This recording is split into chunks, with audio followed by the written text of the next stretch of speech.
Welcome back to my YouTube channel Deep math classes.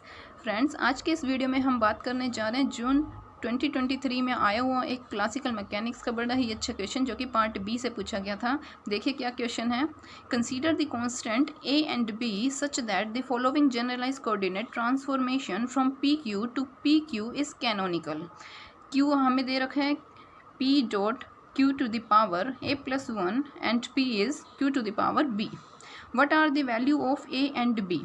Options हैं A is equal to -1, B equal to 0, A equal to -1, B equal to 1, A equal to 1, B equal to 0, A equal to 1 and B equal to -1। Guys हमें इस question में हमें ये बताना है कि ये जो हमें कोऑर्डिनेट्स गिवन है P एंड Q, जो कोऑर्डिनेट्स गिवन हैं वो कैनोनिकल ट्रांसफॉर्मेशन जो होती है उसको होल्ड करते हैं। तो हमें A और B की वैल्यू पूछी गई है हमारे से यहाँ पे। तो देखिए गाइज, हम सबको पता है जब जनरलाइज कोऑर्डिनेट्स होते हैं कैनोनिकल ट्रांसफॉर्मेशन बनाते हैं तो जो उनका डिटर्मिनेंट होता है with respect to partial derivative Q and P is equal to 1 होना चाहिए, तभी हमारे पास कैनोनिकल ट्रांसफॉर्मेशन बनती है वो।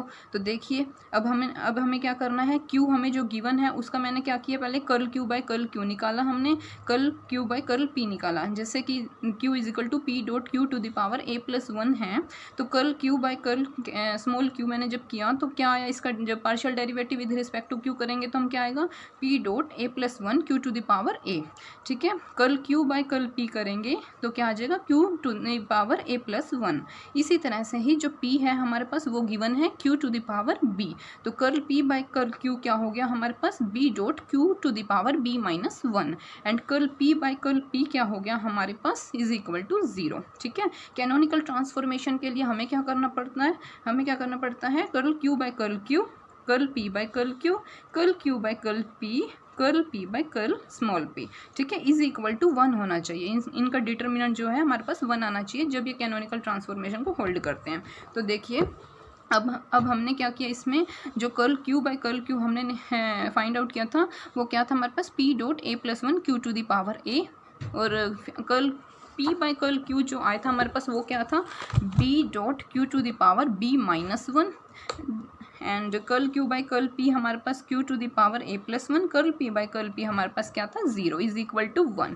ठीक है, इसका डिटर्मिनेंट जब हमने निकाला तो क्या किया हमने, 0 minus Q to the power A plus 1 dot B Q to the power B minus 1 is equal to क्या आना चाहिए हमारे पास, 1। ठीक है, तो minus B Q to the power A plus 1 plus में B minus 1 is equal to 1। इसको हमने सोल्व किया तो हमारे पास एक इनइक्वालिटी निकल के आती है, Q to the power A plus B is equal to minus 1 upon में B। ठीक है, अब हम क्या करेंगे, बाय ऑप्शन जाएंगे। ठीक है, बाय ऑप्शन से हम चेक करेंगे कि कौन सा ऑप्शन है जो इस इक्वेशन को सेटिस्फाई कर रहा है।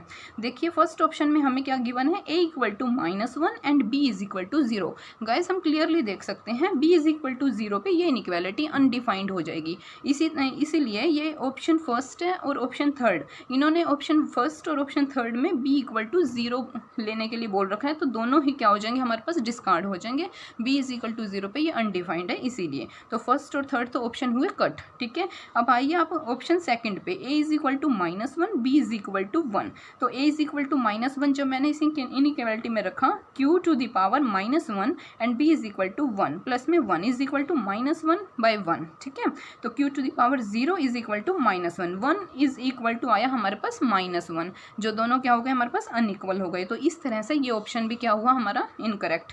और फोर्थ ऑप्शन देखिए क्या है, a is equal to 1 b is equal to -1, तो q to the power 1 minus 1 is equal to -1 by -1 is equal to क्या आया हमारे पास 1, q to the power 0 is equal to 1, 1 equal to 1। यहाँ से हमें मिलता है LHS इक्वल टू RHS। ठीक है, तो इसीलिए ऑप्शन फोर्थ हमारा क्या हुआ, इस क्वेश्चन का करेक्ट हुआ। आई होप आपको क्वेश्चन समझ आ गया होगा। ठीक है, थैंक यू फॉर वॉचिंग।